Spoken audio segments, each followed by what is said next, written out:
है, एक और खजाना है मॉडल टाउन लाहौर का, तो उसकी कुंजी जो है वो लिए फिरते हैं। बहरहाल इफ्तिखार साहब, आगाज कीजिए गुफ्तगू का तबसरे का। देखें, किसी एक जगह से इलेक्शन हारने का ये मतलब नहीं है कि वो पार्टी खत्म हो, लेकिन पार्टी को ये सोचना चाहिए कि जिन ज़िमनी इंतखाबात की कामयाबी पर वो बहुत खुश थे, उसमें भी उनके लिए वार्निंग थी। और मुझे अच्छी तरह याद है वजीराबाद के इंतखाब में जो उन्होंने जीता, लेकिन जो वोट मिले वजीराबाद में पीटीआई को, वो 2018 के जनरल इंतखाब के मुकाबले में ज्यादा थे। तो मेरे लिए ये बात अहम थी और मैंने उन दोस्तों से कहा कि देखें, इतना ना इजी ले चीजों को, ये वोट कैसे बढ़े इनके। उन्होंने हज़ब मामूल, ये लोग परवाह तो नहीं करते, क्योंकि जब आपके पास इस किस्म के दोस्त हों जो हर किस्म की सूरत हाल में आपको आपको खुश रखने की सलाहियत रखते हों, तो बड़ा मुश्किल होता है। फिर जब ये पीडीएम टूटी और मैंने सरंगी साहब ने और मुजम्मल ने अपनी राय दी, जिसपे हमें बहुत ही बुरा समझा गया और इस हद तक कहा गया कि हम गालिबन किसी खास मकासद की खातर, मजमूम मकासद की खातर ये हरकत कर रहे हैं, और बहुत बुरी बातें पीपल्स पार्टी ने की जो उनको नहीं करनी चाहिए। जब ये गिलगित बिल्तिस्तान के इलेक्शन में दोनों ये हीरो वहां पे मौजूद थे और तकरीरें कर रहे थे, अच्छा मजमा ले रहे थे, जब नताइज आए तो समझ आ गई कि वो अच्छे मजमे वोटों में कन्वर्ट नहीं हुए। जी बिल्कुल। ये कभी नहीं हुआ था कि गिलगित बिल्तिस्तान में इस लेवल की क़यादत इतने दिन के लिए गई हो। सही। और रजा, आपको मैं बताऊं कि जो गिलगित बिल्तिस्तान है, ये पीपल्स पार्टी का गढ़ 1971-72 से है, जब रास्ते भी नहीं थे। भी people works programme doctor Mubashir Hasan ने गिलगित में उसका शुरू कराया 1973 में, जब सोचा भी नहीं जा सकता था। तो एक बहुत स्ट्रॉन्ग होल्ड था, लेकिन हार गए। अगर वोट जमा करें तो समझ आती है कि क्यों हारे। आइए अब एजेके की तरफ। एजेके में हमारे सहाफियों ने कसम खा ली है कि किसी को कोई तजिया नहीं करने देना। तजिया एक है, का मुस्लिम कॉन्फ्रेंस जीतती थी, मुस्लिम कॉन्फ्रेंस इक़्तिदार में आई थी, तो उसके बाद पीपल्स पार्टी इक़्तिदार में आई थी और फिर नून लीग इक़्तिदार में थी। सो जो भी इस्लामाबाद में इक़्तिदार में होगा उसी की पार्टी इक़्तिदार में आ जाएगी। यानी इस पे 20 सफ़े लिखे गए। और जब रिजल्ट आया है तो रिजल्ट में देखें कि कितने लाख वोट पीपल्स पार्टी को मिले, कितने लाख वोट पाकिस्तान मुस्लिम लीग नवाज को मिले। तो क्या इसका ये मतलब है कि कश्मीरियों की अक्सरियत ने इस्लामाबाद की हुकूमत को इनकार कर दिया? और अगर ऐसा है तो फिर ये बहुत बड़ा इंटरनेशनल क्वेश्चन खड़ा हो जाएगा कि जिस जगह पर आप दावा करते हैं कि वो आपके साथ हैं, अगर उनके वोटों को काउंट किया जाए तो अक्सरियत आपके पार्टी के खिलाफ वोट डाल गई। सही। यहाँ पे एक बहस और भी है जो आप में से या सोलंकी साहब उसको बेहतर हैंडल कर सकते हैं। वो है कि वोटों का निशस्तों में कन्वर्ट होना। ये एक बहुत साइंटिफिक सी चीज है। बजाय लगता है कि पीपल्स पार्टी को कम निशस्तें मिलनी चाहिए थी और पाकिस्तान मुस्लिम लीग नवाज को ज्यादा निशस्तें मिलनी चाहिए। यहाँ पे एक वाकया ऐसा हुआ, बयानियां बयानियां बयानियां। मैं तो डे वन से समझता हूँ कि कॉन्स्टिट्यूशन की बालादस्ती होनी चाहिए, सुपरमेसी ऑफ द पार्लियामेंट होनी चाहिए, और ये बयानियां सबको होना चाहिए। लेकिन जब ये कहा गया कि लोग मुझे देख के सलूट करते हैं और मुझे वेव करते हैं और मैं भी सलूट कर मेरा भी सलूट उन तक पहुंचता है, तो फिर लोगों को समझ नहीं आई कि मैसेज क्या जा रहा है। अब ये बातें बुरी लग रही हैं बहुत सारे दोस्तों को जब हम कहते हैं। और मैं आपको बताऊं, अगर आप मेरी ट्वीट पढ़ें, मैंने ट्वीट की थी सियालकोट के इलेक्शन के बारे में जी कि ये ट्रबल में है। और बिल्कुल आपने किया था। मैंने एक ट्वीट की है कि पाकिस्तान मुस्लिम लीग नून को बैठ के सोचना चाहिए कि क्या हो रहा है। देखें, पाकिस्तान मुस्लिम लीग नवाज के पास पंजाब में कुछ 100% वोट नहीं है, दुरुस्त, लेकिन बिल्कुल अच्छा, जो बाकी वोट है वो कहीं ना कहीं तो जाएगा। सही। और अगर वोट को प्रॉपर्ली हैंडल न किया गया, और वीडियो खानदान को शिकस्त देना बहुत मुश्किल था।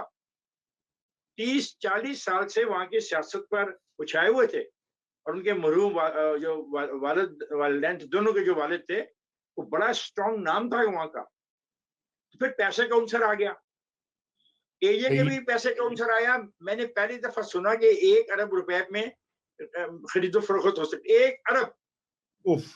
कुलचे और नान की बात तो करके हमारा मजाक उड़ाया जाता था कि यार ये वोटरों की क्या हैसियत है, ये तो बिरयानी की एक प्लेट भी बिक जाते हैं। बेशरम जो सहाफी हैं और बेशरम जो तजियाकार हैं वैसी बातें करते रहे हैं। जी जी लेकिन मैं जी। हैरान हूं, 1 अरब की बात हुई और मेरे वो बेशरम सहाफी उसको डाइजेस्ट कर गए।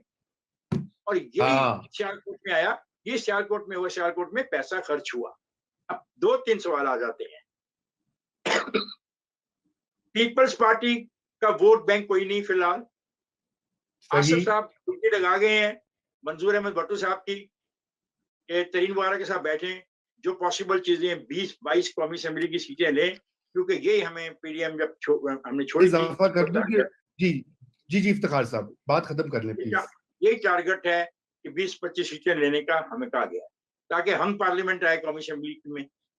एक दूसरी बात है जो अब देखनी है पाकिस्तान मुस्लिम लीग नून को। देखें, भुट्टो के दौर में भी ये बहस चली कि टूट गई और खत्म हो गई, मुशफा खान चला गया, रामे साहब चले गए, हम जेलों में चले गए, किले में चले गए, लेकिन पीपल्स पार्टी रही। मुस्लिम लीग में ऐसा हो भी जाए तो मुस्लिम लीग ही रहेगी। लेकिन सवाल है कि जो नौजवान वोटर आया है, क्या मुस्लिम लीग उसको अट्रैक्ट करने में कामयाब हो रही है? मेरा जवाब है नहीं। मुस्लिम लीग सिर्फ इन्हिसार कर रही है इलेक्टेबल्स पे और उनके साथ कॉन्स्टिट्यूंसी की पॉलिटिक्स पे।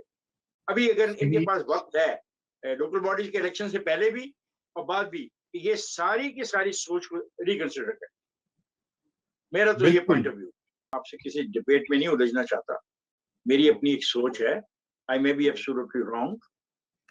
ये बात जो आप कह रहे हैं, इसी को तो एक्सप्लॉइट किया जाएगा और इसी को एक्सप्लॉइट करके कुछ इलेक्टेबल को कहा जाएगा कि देखो, तुम्हारी वहां पे इज्जत कोई नहीं है, वहां पे एक आदमी या एक फैमिली का हुक्म चलेगा, माजी में भी चला, अभी भी चलेगा। तो बेहतर यह है कि आओ हमारे साथ और हम तुम्हें अच्छे तरीके से अकोमोडेट कर सकते हैं, क्योंकि सीटें तो खाली होंगी। तो पीटीआई के पास सारी की सारी सीटों के लिए तो उम्मीदवार तो नहीं है, और अगर उम्मीदवार हैं भी तो वो इस काम के नहीं होंगे। तो ये पॉइंट इस्तेमाल होगा। एक दूसरा, मैंने कहा यूथ के बारे में हम लोग इग्नोर कर रहे हैं एक बहुत बड़े फैक्टर। 1980 के बाद की पॉलिटिक्स जो है, बेनजीर नवाज शरीफ, बेनजीर नवाज शरीफ, बेनजीर नवाज शरीफ, फाइनली 99 का माशाल्लाह, दोनों बार, फिर दोनों वापस आ गए। इस दौरान एक पूरी नस्ल ने जन्म लिया है और वो वोटर है। और आप ये भी मद्देनजर रखें अपने डिबेट में कि इमरान की पूरी कोशिश है कि पाकिस्तान से बाहर जो लोग बैठे हुए हैं उनको भी वोट का हक जब मिलेगा तो उनको शामिल किया जाए। मैं नहीं देख रहा कि पाकिस्तान मुस्लिम लीग नून ने अभी तक, जो बाहर बैठे पाकिस्तान मुस्लिम लीग नून के अदारे हैं, उन्होंने कोई एक्टिविटी इस किस्म की हो। एक दूसरा है कि जो लोग बाहर बैठे हैं उन्होंने जो दौलत कमाई है, अब वो अपना हक मांगते हैं पाकिस्तान की सियासत में भी, और खास हाँ। तौर पे अपने हल्कों की सियासत में वो कहते हैं कि जनाब हमारे पास भी पैसे हैं। और जो ये पैसों की जो सियासत शुरू हो चुकी है, ये आपके भी इल्म में, मेरे भी इल्म में, अगर एक घर को 4-4 आप नशिस्तें देंगे तो फिर बहुत सारे सवाल उठेंगे। तो इन सवालों का जवाब एक देखना है मुस्लिम लीग नवाज के जो सोच है, जो थिंक टैंक है, what is to be done, ये बड़ा इंपॉर्टेंट है। अगर नहीं इस पे वो बात करेंगे तो आई डोंट थिंक कोई इतनी बड़ी कोई उनको कामयाबी अच्छा, मैं मौला के इलाके में हुई।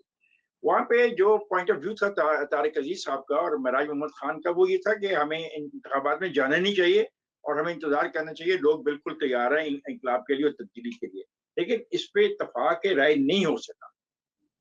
तो फिर इलेक्शन में गए और इलेक्शन के नतीजे आपके सामने हैं। जी बिल्कुल। ये बात बिल्कुल सही है। सुपरमेसी ऑफ द कॉन्स्टिट्यूशन के अलावा तो फिर इलेक्शन का फायदा कोई नहीं है। फिर तो बिल्कुल। पॉलिटिकल पार्टी बनाने का कोई कॉन्सेप्ट ही नहीं है।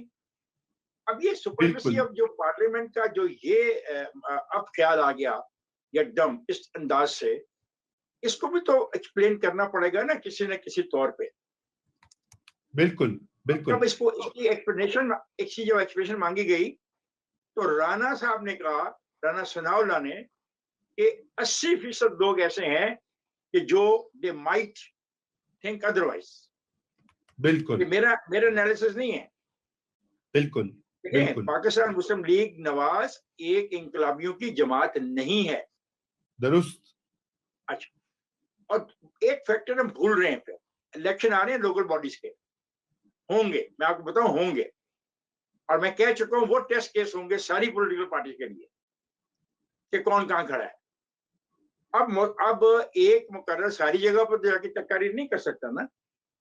सही और सही। और ये है, और ये कि मुझे बताएं अफगानिस्तान पे इनका क्या मौकफ है। मेरे लिए में नहीं। इनका क्या मौकफ है अपना जो इसके खिते के अंदर इतनी बड़ी तब्दीलियां आ रही है, मेरे लिए में नहीं। इनका क्या सही। मौकफ है जो महंगाई हुई हुई और रोज हो रही है, इनका क्या मौकफ है, इन्होंने कौन सा डाटा मुझे प्रोवाइड किया है to their voters, mass wise generalise बातें करने के, मेरे लिए में नहीं है।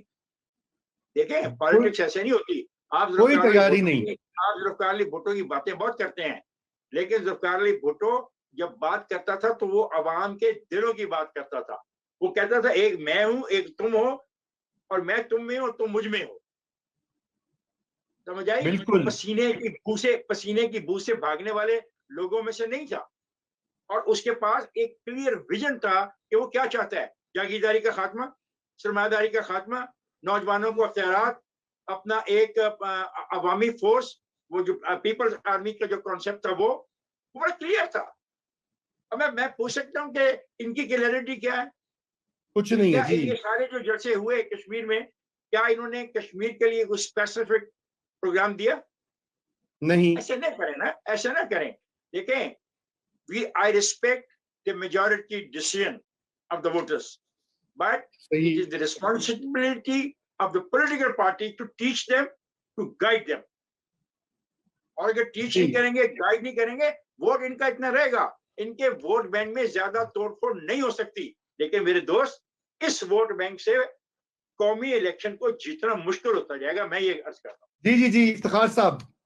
रजा, ये देखें, पहला जो पॉइंट था मुजम्मल का, मैंने कहा था वो भी पीटीआई के लिए एक बहुत अच्छा फूड फॉर थॉट दिया इन्होंने। और दूसरा जो जिन ख्यालात का इजहार अब किया है, ये तो उस सारी फलसफे की नफी करते हैं जिसका इजहार पाकिस्तान मुस्लिम लीग की क़यादत कहती है, वोट को इज्जत दो। मैं इस बहस में नहीं जाता जो अपना मेरे दोस्त मुजम्मल ने की है। मैं ये पूछ सकता हूँ कि जो मुख्तस नशिस्तें होती हैं उसमें तो खानदान नहीं इन्वॉल्व होता ना। जी तो खानदान का या बरादरी का वोट बैंक तो नहीं होता। उसमें जो फैसले हम लोग करते हैं, पॉलिटिकल लीडर्स इतने अफसोसनाक होते हैं कि उनको एक को भी, एक या दो को जस्टिफाई कर सकते हैं, बाकी जो तैनाती हैं, जो टिकट्स दिए गए उनको जस्टिफाई ही नहीं कर सकते। मेरा चैलेंज है, मेरा चैलेंज है। बिल्कुल। मतलब ये बात तो मानता हूँ कि ज़ाहिर शाह की बेटी को इसलिए टिकट दे दिया कि ज़ाहिर शाह का वोट बैंक है, एक बरादरी है, पैसा है। ओ भाई, जब मुख्तस नशिस्तें हैं तो जिसमें भाई दक्षत फिर सिर्फ आपके दक्षत ऊपर करते हैं जी, करें की बात। बात खत्म करें प्लीज सर। जिसपे दक्षत सिर्फ पाकिस्तान जो पार्टी के सदर ने करने होते हैं, वहां पे क्या हुआ, आए डिबेट कर लेते हैं। सो मैं ये कहता हूँ, असल बात यह है to rethink, sit down, talk to each other, गलतियों की कुताहियों को देखो और वोट बैंक में नौजवानों को शामिल करो, then you have a equal chance. और अगर नहीं तो फिर ठीक है, इलेक्शन और जो है वो बहुत मुश्किल हो जाएंगे। और फिर उससे पहले अगर लोकल बॉडीज के इलेक्शन हो गए तो वो बहुत बड़ा टेस्ट केस होगा तमाम पॉलिटिकल पार्टी पे।